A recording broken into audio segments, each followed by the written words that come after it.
For those of you checking us out on YouTube, there he is. You can see our guy, Sean Cunningham, reporter for Fox 40, joining us here on the show. Sean, good morning. How are you? I am here. I'm good. You are here. Shout out our old friend Brian Wheeler. Yes. I am doing fine. I got a chance to look at the movie going on in downtown Sacramento. The Leonardo DiCaprio one? Yeah, I just missed the explosion. If so, spoiler alert if you're watching that Paul Thomas Anderson movie later on in 2 years or whatever. But yeah, I was got to peruse the interwebs finally and see it, but I was hoping to see it up close and personal last night. Yeah, you should have been in it. We need you in the movie. I was going to make a cameo. I'm good at that. Just to walk by. Just to walk by and make eye contact with the camera and break that. Is it the fourth wall? The third wall? I don't know. Third wall. I break it. Yes. What do we know what this movie's about? I know there's spoiler alert. We have to do that in this day and age. Leonardo DiCaprio, Sean Penn, Alana Haim from the band Haim. Paul Thomas Anderson directs all their movies, or all their music videos, I should say. Regina Hall and Tiana Taylor, who was sat courtside at a Kings game recently in a very see-through, distracting top. And yeah, I mean, there's a bank robbery. There's chases all over town. We saw, a high-speed chase go around the Tower Bridge. They've shot in Stockton. They shot in Eureka. It's all over the place. Sorry for the distracting movie knowledge, but no, that's what we love to do here. Do we know his role? Is he the bank robber? Is he the heist guy? Is he trying to stop this? What's Leonardo DiCaprio's role? Do we know? I'm not sure. He's wearing some very long hair that appears to probably be his, and very big shoes that don't seem to fit him. If you've seen some of these pictures outside the Sacramento courthouse, when they were in Eureka, he was on a payphone. A friend of mine who lives up there, and they were huddled at this middle school, I believe it was, that she works at. You've got moles everywhere. Yeah, man. I know a lot of these things, and it was actually, fun fact. We won't get to that. I was going to say I've been on the set of a few movies before, so I kind of know my way around some of these. Kind of a big deal. I just hang out at craft service most of the day and get to know people. Yeah, that's what makes you a good sports reporter. Sean Cunningham here joining us. Sean, you've been at practice the last couple of days. I was telling this to Chris earlier. I find it interesting. I mean, I know what they mean. Almost every single player you talk to and the media talk to and Coach Brown all kind of collectively said, yeah, it was good to get away from everybody. And now we're glad to be back. But for a team that seems so closely knit, I think it was all kind of in jest, but it did sound like they needed that break.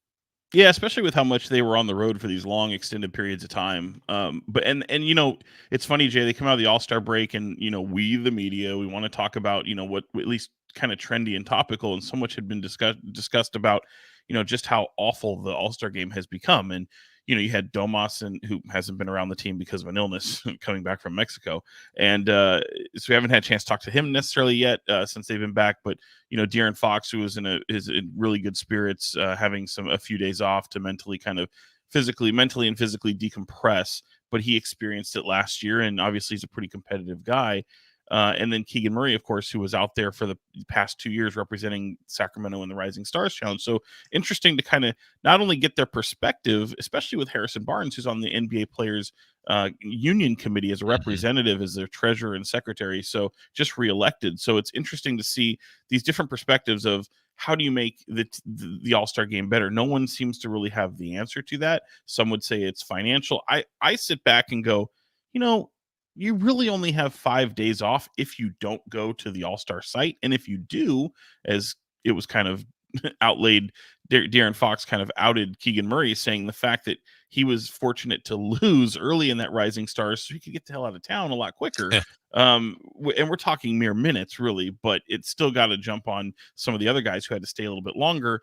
And so he gets 2 days. So what's the All-Star break really? Does it need to be longer? And I am arguing, oh God, it's got to be a lot longer. Fox pushes back and he's like, well, no, you're more creatures of habit. 5 days away does kind of take you away from your day-to-day routine and rhythm and your wind and all that. And if you've got guys let's face it, JaVale McGee, who's longer in the tooth and, running up and down the floor on a fast-paced team can be a bit of a challenge for him at times. That matters. So maybe there's just probably no perfect answer to that, but I wanted to talk to him about how do you get better at this, because throwing money at it to me doesn't really Yeah. seem to be the problem. I think these guys make enough money as it is, and you're talking at least the play-in tournament had worked because Right. 1 through 15 two-way players, they get paid. Well, the guys going to the All-Star game ain't hurting for money.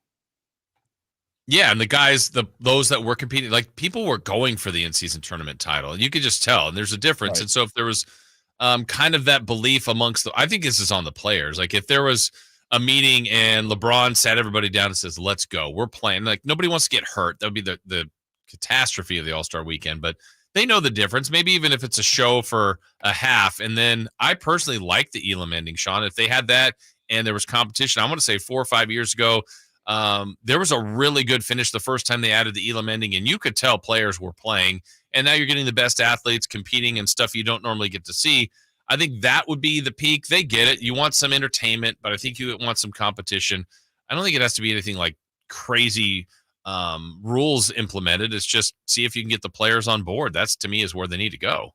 Yeah, and you could tell. Look, I mean, I know you just had Sam Amick on a minute ago, and how people, coaches and players, voicing their frustrations, at the league and the officials and all that. And to that point, it was interesting to see Adam Silver pissed off after a game. Yes. I mean, that guy Yeah. was severely bothered, and it was because, he goes out there, before the game and says how great this All-Star weekend is going to be, going back to a traditional format, East versus West, all these things. And I agree with you. I think the Elam ending could have be a recipe for this, could be an ingredient to actually fix the game. And maybe you keep it East-West, but you have an ending like that. But the interesting thing is to see him just go, great, you scored a lot of points. Congratulations, in a year where we needed this going into a contract season with negotiations for a network and all this. And you could tell he was upset. And I was like, well, do you get it now? Because Right. your product can sometimes suffer from night in and night out. Yeah, as we're talking with Sean Cunningham, you mentioned Domantas Sabonis, Sean, being under the weather, out with an illness for practice. What do you think, Sabonis? And I know Fox addressed his shoulder, talked about it with you guys the other day too. What do you think about their chances of? Are we expecting those guys playing tonight, Sabonis and Fox?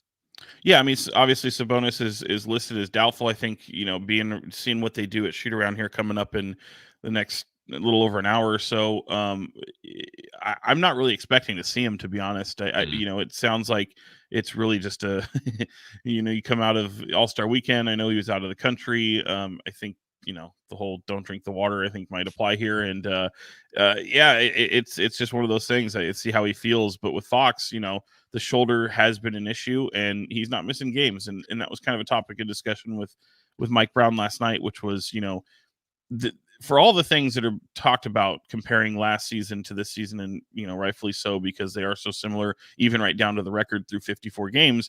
The one thing that's kind of glaring is the fact that your offense has kind of dipped a little bit, but you've had really, for the most part, the good fortune of health and availability. And you can argue, they will push back. Last year, if you say, "Oh, you were healthy," they will push back and say, "No, we were available." We made it, and I would argue one is the same thing, but.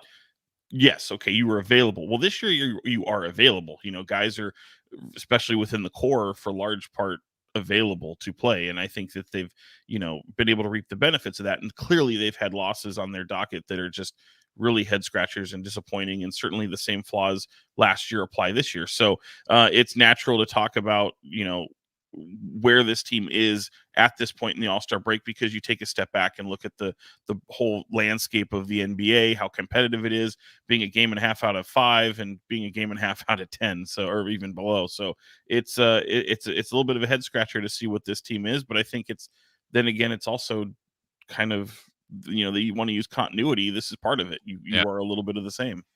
What if you had to do your best guess looking at the next 28, and we don't have to break down every game, but just where do you envision this team finishing, assuming they're going to be relatively healthy, or at least the same kind of availability that they've had? Yeah.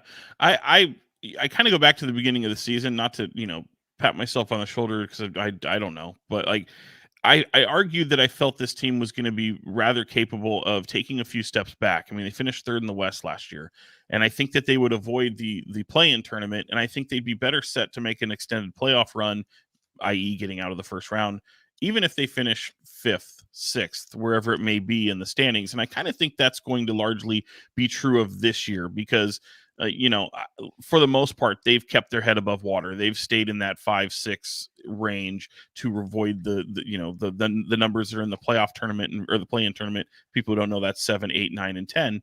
And I think that they're more than capable of doing that. And you're seeing that separation 1 through 4 in the Western Conference, but it is really, really difficult right now because every time the Kings play and they win, so does everyone else. I mean, it was weird to see I believe it was 1 through 10 going into the break, where only Denver had lost, and some of those losses come at the hands of Sacramento. So everybody had won in the West, and even when they don't play, everyone wins in the West. So teams are starting, those Phoenixes, the Golden States, the Lakers are starting to play some of their best basketball right now. I think the Kings are capable, and you can throw them into the mix as well. Obviously not many home games in February. You're going to have a ton of home games in March.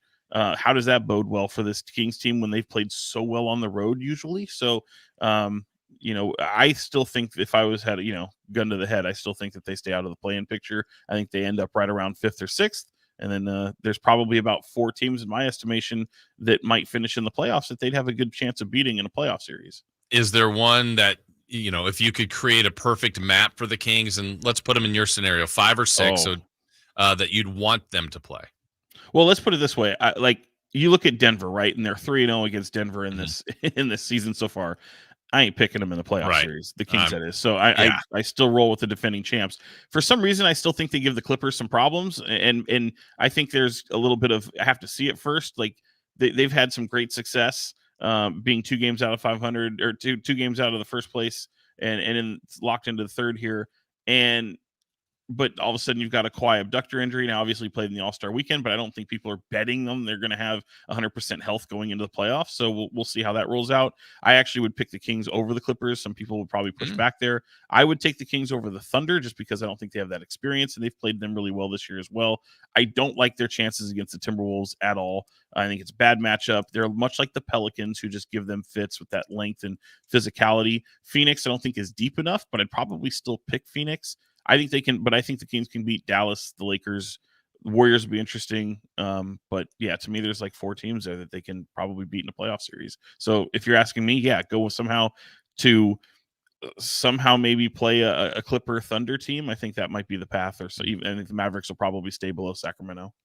All right, Sean, last thought for you about tonight. Victor Wembanyama, our first chance to see him in person, at least. I know the Kings, a lot of them were talking about him. What are you excited to see him tonight? I am. I mean, I've been able to see him in summer league. I remember waiting to do an interview at the Kings Hotel in Vegas, and we've been around the NBA a long, long time, and you see guys who are really, really tall all the time, so it doesn't really strike you. But I remember seeing, and let's face it, I'm a man of larger carriage, and I was sitting in a chair that kind of sunk down in this small lobby of this hotel in Vegas, and he comes walking through from the elevator where he literally had to duck down and make his way to his caravan outside to head to the arena, and my jaw about hit the floor. I mean, and then you watch him play, and it's incredible because you don't really see anybody like him. And that was kind of a fun topic at Kings practice even yesterday, which is like asking guys like Malik Monk, Harrison Barnes, and even Mike Brown. It's like, does he remind you of anybody? Thinking like, oh, you guys know basketball. You've probably seen somebody like him before with that tall, slender build, that dexterity, being able to shoot and have put it on the deck, all these things. And they're just like, no, one of one unicorn. I mean, even Mike Brown, who's just like, there is nobody, we've never seen anybody like him. And I say that all the time, and I just go, to me, he's must see TV, despite how awful San Antonio is. Yeah. And if the Kings don't have Sabonis, man, they're going to need McGee, Len, you and I on top of a chair to guard. I mean, this is gonna be a problem tonight.